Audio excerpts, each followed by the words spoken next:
तमाम किस्म की तारीफ़ अल्लाह वहदहु ला शरीक खालिक कायनात मालिक अर्ज़ समा के लिए है और दरूद व सलाम अल्लाह के आखिरी नबी जनाब मुहम्मदुर रसूलुल्लाह सल्लल्लाहु अलैहि वसल्लम पर जिनके ज़रिए से अल्लाह रब्बुल आलमीन ने बनी नौ इंसान की हिदायत का और रहनुमाई का बंदोबस्त फरमाया है।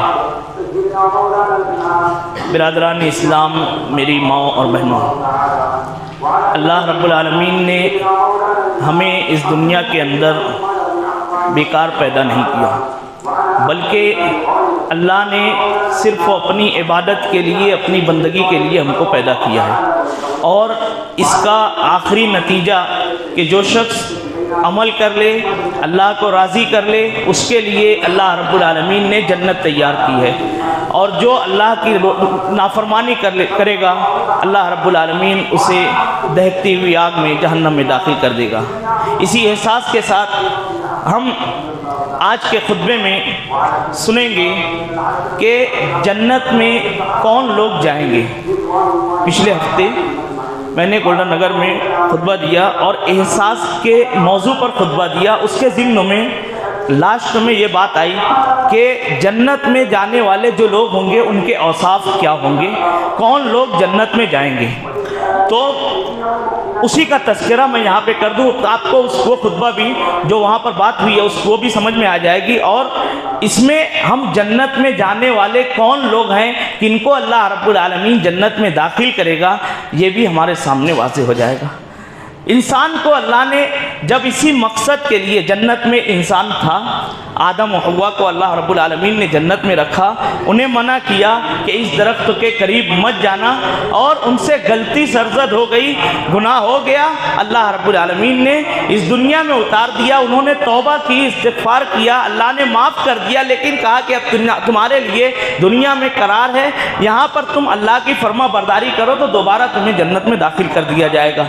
उसी जन्नत के लिए हम इस दुनिया के अंदर ज़िंदगी गुजार रहे हैं, उसी जन्नत के हुसूल के लिए हम अपने आमाल को अंजाम दे रहे हैं। अगर ये हमारा मकसद है तो इस मकसद को पूरा करने के लिए हमें किन चीज़ों की ज़रूरत है उसका ख्याल करना हमें ज़रूरी है।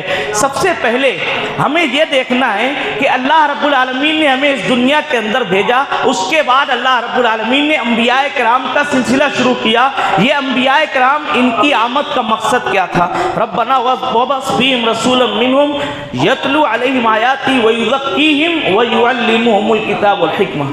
तो अंबिया कराम की बेअसत का मकसद ये था कि वो हमें दीन की तालीमात दें, अल्लाह की जानिब से लाए हुए पैगाम को हम तक पहुँचाएँ और हमारा तज़किया करें। जो गुनाह हमसे सरजद हो रहे हैं, जो गलतियाँ हमसे हो रही हैं, उनका एहसास हमें पैदा हो जाए और उस गुनाह को हम अपने से दूर करके अल्लाह रब्बुल आलमीन को राज़ी करने वाले अमाल को अंजाम दें। और कौन सी चीज़ है जिसकी बुनियाद पर आदमी से अगर गुनाह हो जाता है, ऐसा गुनाह हो जाता है जिसको कबीरा गुनाह शुमार किया जाता है, तो उससे निकलने का रास्ता क्या है, उससे खलासी का रास्ता क्या है कि हम दोबारा अल्लाह को राज़ी कर लें। ये सारी चीज़ें अंबिया कराम के इस सिलसिले में तज़किया के नाम पर मौजूद हैं और इसी के लिए अल्लाह ने अंबिया कराम को मबूस फरमाया कि लोगों का तज़किया करे, लोगों को पाको साफ करे शिर्क को, बिदअत से और खुराफात से।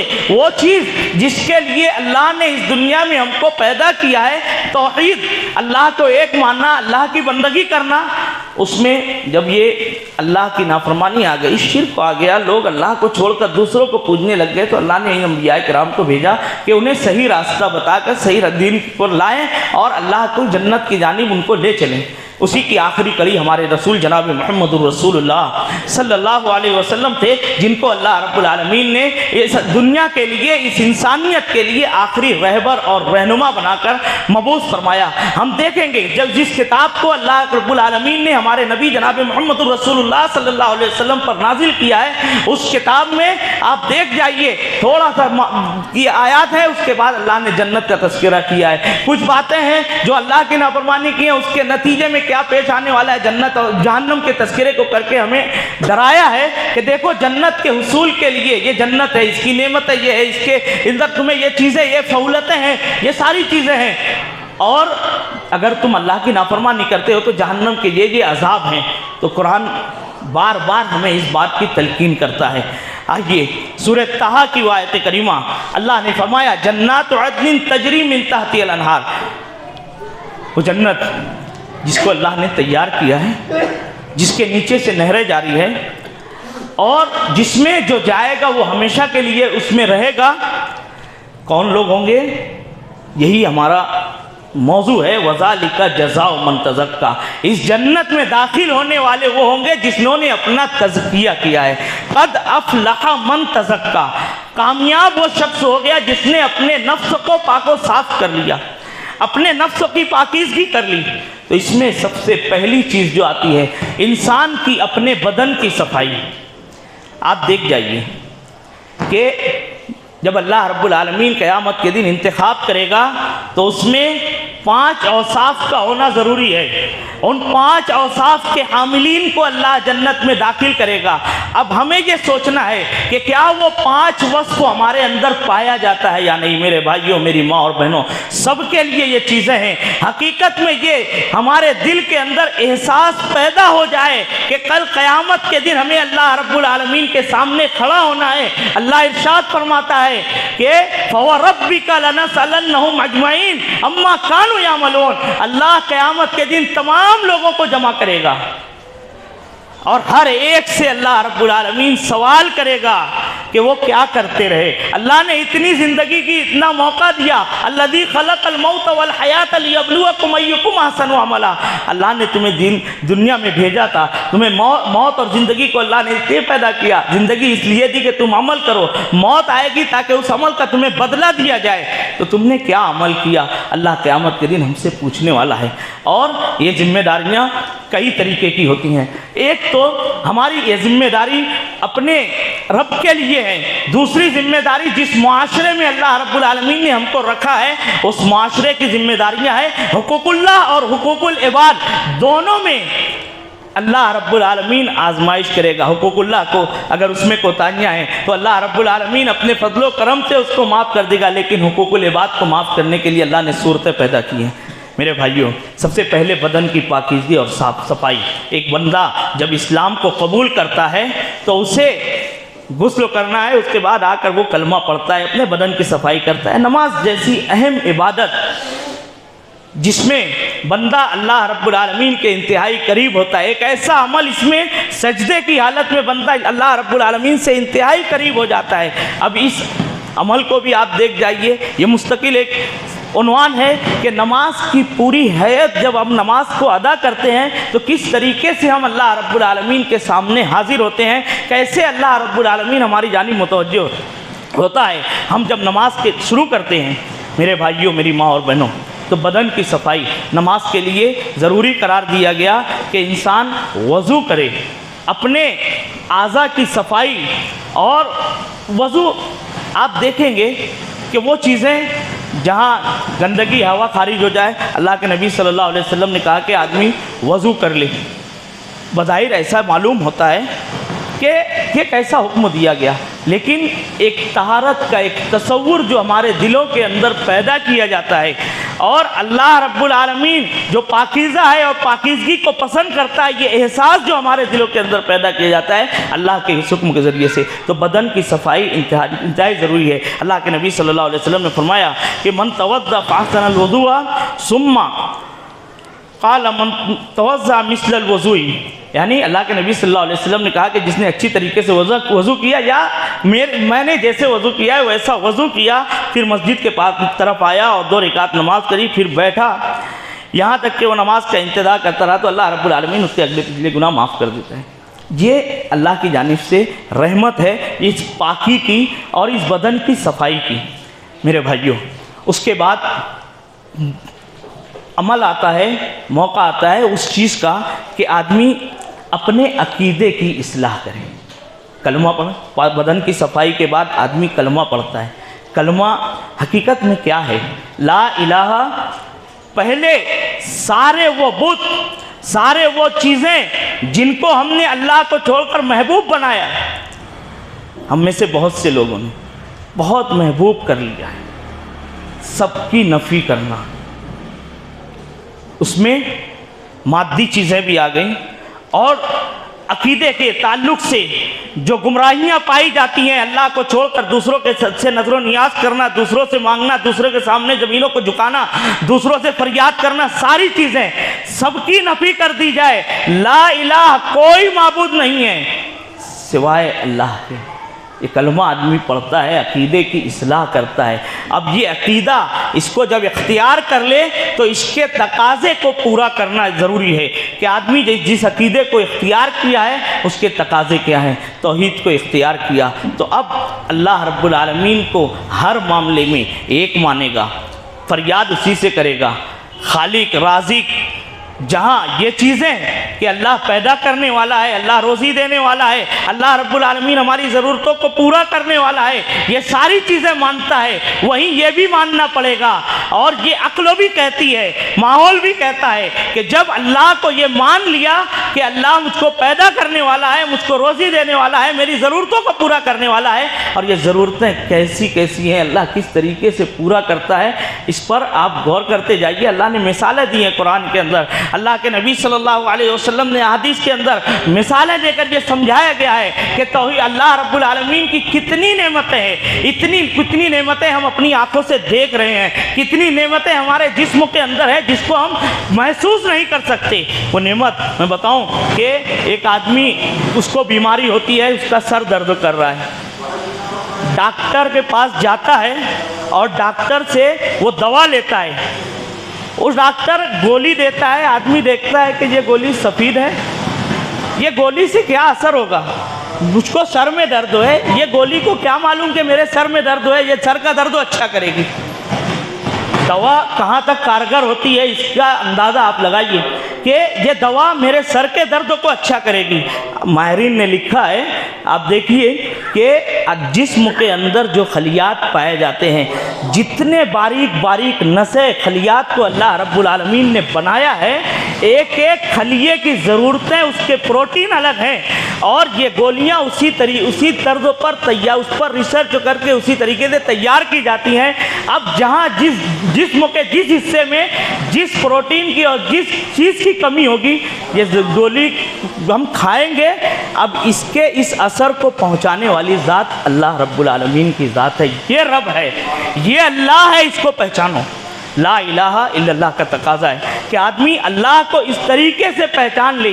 गौर करते जाइए, मैंने कई मरतबा मिसाल दी कि आदमी के एक एक अज़्व जिसके बारे में कान है, कान खराब हो जाता है, डॉक्टर स्पेशलिस्ट है कान का इलाज करने वाला, उस पर उसने रिसर्च किया है, कई सालों तक उसने उसी को पढ़ा है, उसके बावजूद एक वक्त तो ऐसा आता है वो कहता है कि इस कान का इलाज नहीं किया जा सकता। कौन सी चीज़ अल्लाह रब्बुल आलमीन ने उस कान से निकाली? कौन सा रास्ता है जो अल्लाह रब्बुल आलमीन ने बंद कर दिया कि डॉक्टर यहाँ मजबूर हो गया कि अब उसको नहीं कर सकता, ये दुनिया के अंदर उसका इलाज नहीं है। ये अल्लाह की कुदरत है।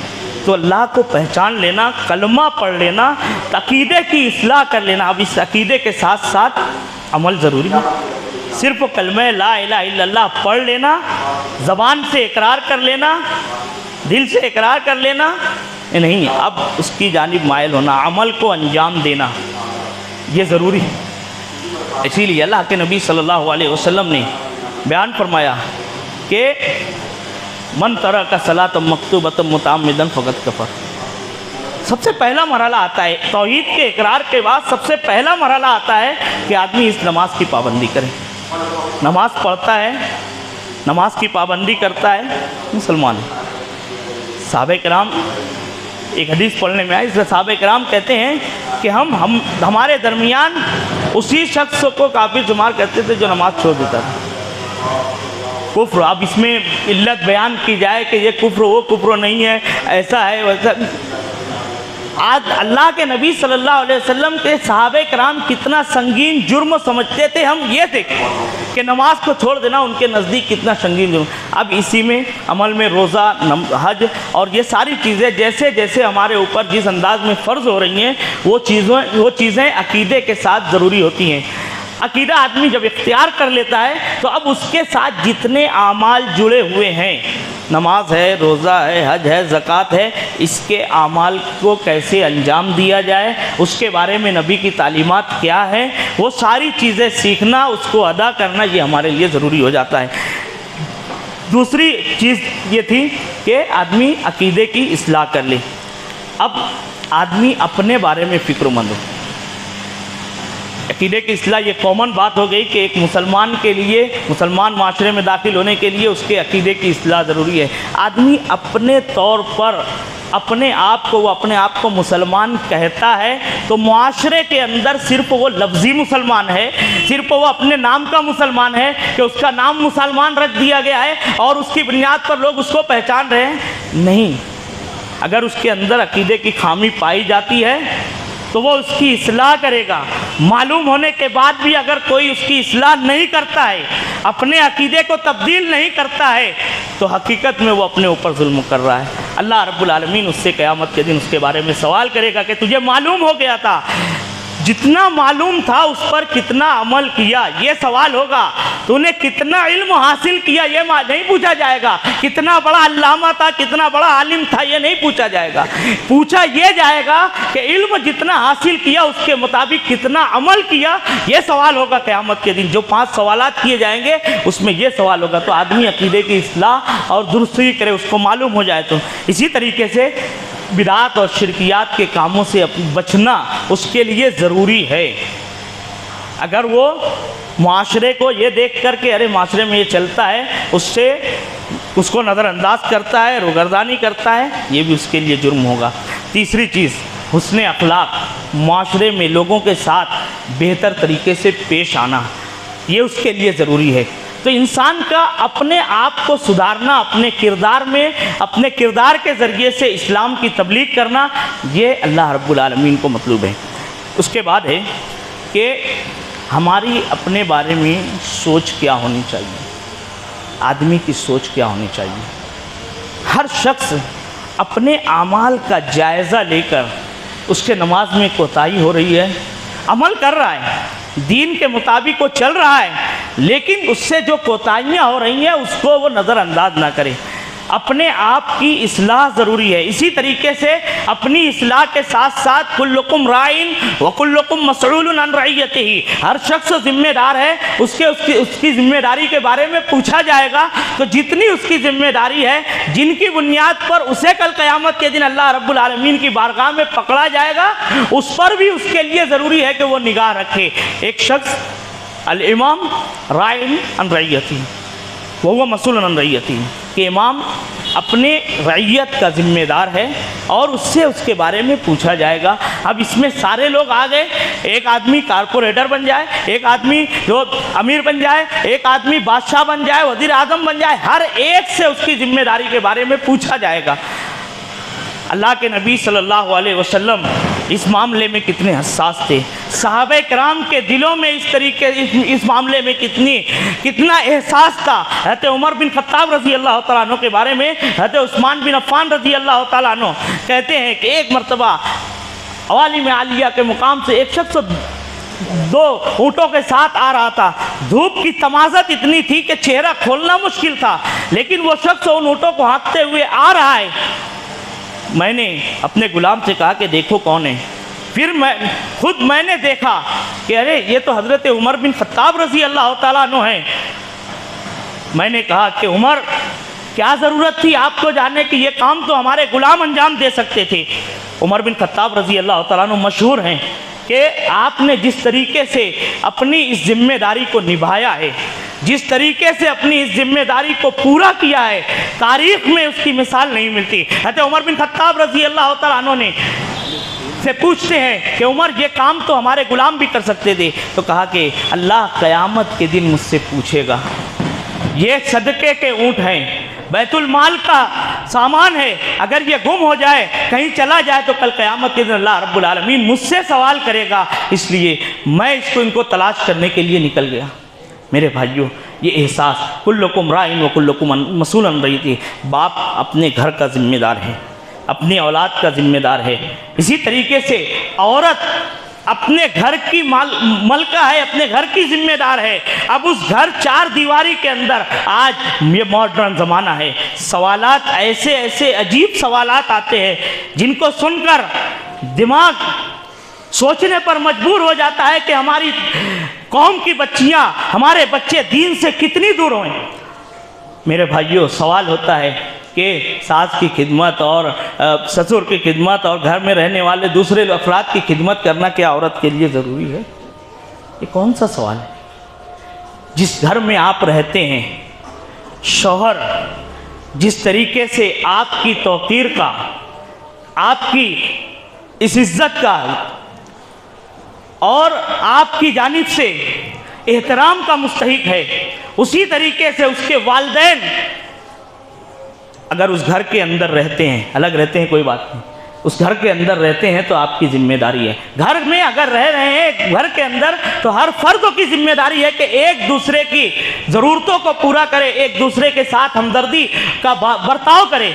ये कैसा सवाल है? इस्लाम तो ये कहता है कि मुसलमान एक जिस्म की तरीके से है कि अगर उसके एक उज़्व में तकलीफ़ होती है तो दूसरा उसको तकलीफ़ को महसूस करता है। जिस्म का सर दर्द कर रहा है तो पैर उसकी तकलीफ़ महसूस करता है। और ये एक घर में रहने वाली बहू, एक घर के अंदर रहने वाली औरत ये सवाल करती है कि क्या मुझ पर अपने ससुर की, अपने माँ बाप की, अपने शौहर के बाप की, माँ की जिम्मेदारी है?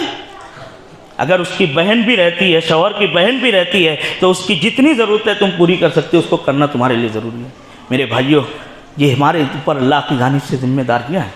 हर एक की जिम्मेदारी को अल्लाह रब्बुल आलमीन ने बांट दिया है। आप एक घर के अंदर रहते हैं तो जितनी ज़रूरतें हैं आपको करना ज़रूरी है। कोई किसी पर जुल्म नहीं करेगा, जुल्म से मना किया गया है, लेकिन जहाँ तक जिम्मेदारी का सवाल है तो उस जिम्मेदारी को पूरा करना है। आप जितनी इस हदीस पर गौर करते जाइए, अल्लाह के नबी सल्लल्लाहु अलैहि वसल्लम ने किस तरीके से एक एक की जिम्मेदारी को बताया। तो आदमी को अपने बारे में फ़िक्रमंद होना चाहिए कि अगर औलाद की सही तरबियत नहीं करता, कल क़यामत के दिन अल्लाह की बारगाह में औलाद दावा दायर कर दे तो तुम्हारा कदम हिलाना मुश्किल हो जाए। मेरे भाइयों, आज इस माशरे में मोबाइल का ज़माना है, कितना ज़रूरी है और कितना अहम है और कितने नुकसानात हैं, हम और आप बारहा इसके बारे में सुनते रहते हैं। अब यहाँ हमारी जो जिम्मेदारी बनती है वो ये कि जितनी ज़रूरत है उतना हम उन्हें इस्तेमाल करने के लिए दें, लेकिन अपनी निगरानी रखें। क्यों? एक तो अगर उसमें वो गलत इस्तेमाल करता है तो उखरवी नुकसान है, छोटा बच्चा है, अभी हमारी किफ़ालत में है, वो मुकल्लफ नहीं हुआ है, वो गुनाह कर रहा है तो हमसे उसके बारे में पूछा जाएगा। जब वो बड़ा हो गया उसके बाद आपने उसको समझाया है, उसकी तरबियत की है और उसको दीन की तालीमात से आरास्ता किया है, सही गलत तो वो समझता है, उसके बाद अगर उससे गुनाह होता है तो आप से सवाल नहीं होगा। लेकिन आपने उसकी अगर इस ज़रूरत को पूरा नहीं किया है, उसकी दीनी तालीमात की ज़रूरत को पूरा नहीं किया है, उसको एहसास नहीं दिलाया है कि शरीयत क्या कहती है, शरीयत मुताहरा के बारे में तालीम नहीं दी है, तो कल क़यामत के दिन अल्लाह रब्बुल आलमीन आपसे पूछेगा। तो इस ज़िम्मेदारी को समझने की ज़रूरत है। आखिरी चीज़ ये है कि आदमी की दूसरों के बारे में क्या सोच होनी चाहिए। ये ऐसी चीज़ है कि क़यामत के दिन आदमी आएगा, उसके पास नेकियां होंगी, नमाज होगी, रोज़ा होगा, हज होगा, ज़कात होगी और भी बहुत सी नेकियां होंगी, लेकिन कद शतम हादा व अकल माल हादा। मशहूर हदीस है, अल्लाह के नबी सल्लल्लाहु अलैहि वसल्लम ने पूछा था कि मुफलिस कौन?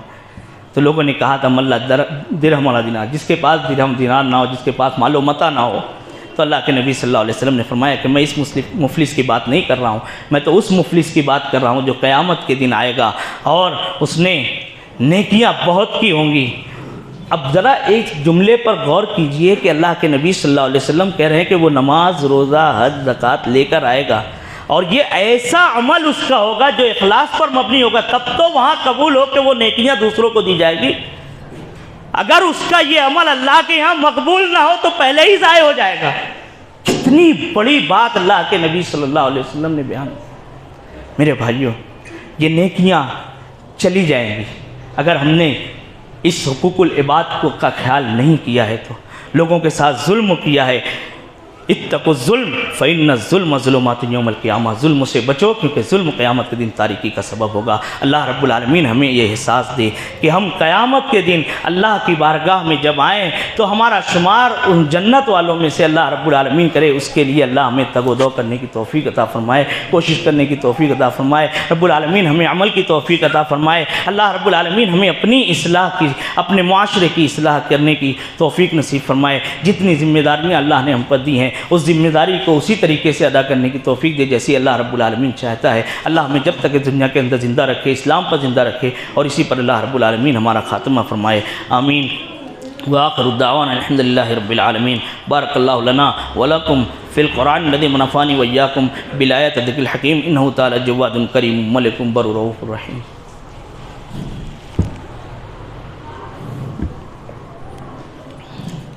अल्हम्दुलिल्लाह नहमदुहु व नस्तईनुहु व नस्तगफिरुहु व नु'मिनु बिही व नतवक्कलु अलैहि व नऊज़ु बिल्लाहि मिन शुरूरि अनफुसिना व मिन सय्यिआति अमालिना मन यहदिहिल्लाहु फला मुज़िल्ल लहु व मन युद्लिलहु फला हादिय लहु व अशहदु अन ला इलाहा इल्लल्लाह व अशहदु अन्न मुहम्मदन अब्दुहु व रसूलुहु।